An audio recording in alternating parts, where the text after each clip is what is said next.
one of these viewpoints has to win out, right? Like, either the 19th Amendment is or it isn't. Either, homosexual marriage is going to be something that we call marriage or not. But either way, someone is going to be asserting either Christian values or secular values. But there's no such thing as we can say both of those things are true, right? They're mutually exclusive. So Pamela asked me, so you want to have the laws have a Christian foundation, but what about the Muslim who's not a Christian and you're making him submit to that?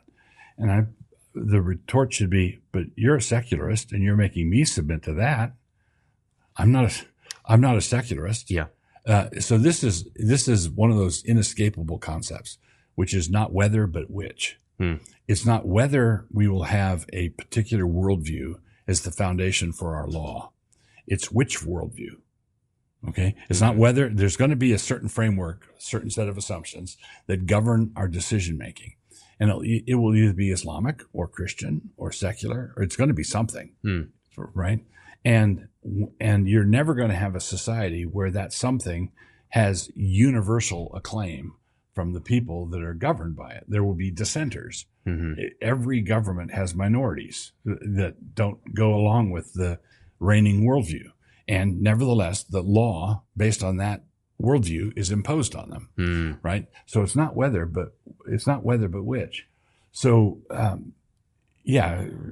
Muslim who came to America, if America were a Christian nation, a Muslim who came here would need to submit to laws that were framed with a Christian rationale.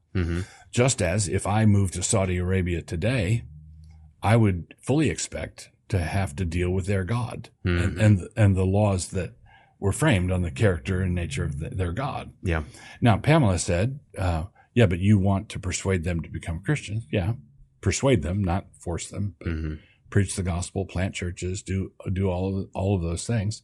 But in the meantime, we have to govern ourselves. In the meantime, there must be laws, and you have to have a foundation for the law.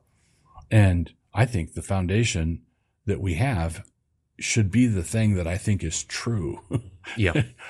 I simply want our laws to be based on the will of God and not the will of some idol. Because if it's not God, it's an idol. Okay.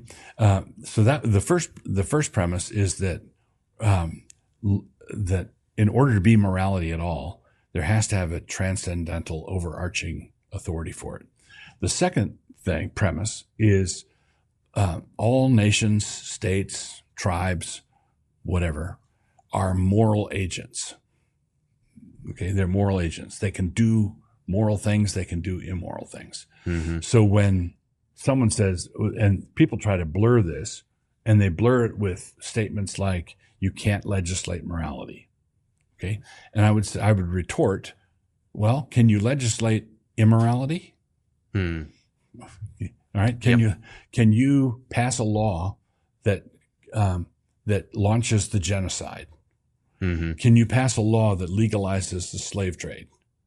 Can you pass a law that makes blacks drink from a separate drinking fountain? Can you pass a law that legislates some sinful, immoral thing? Well, the answer is obvious. Human history tells us over and over again is, yeah, we certainly can. We can legislate immorality. And you put those two premises together. All morality requires a transcendental grounding. It should be that of a true God, not a false God.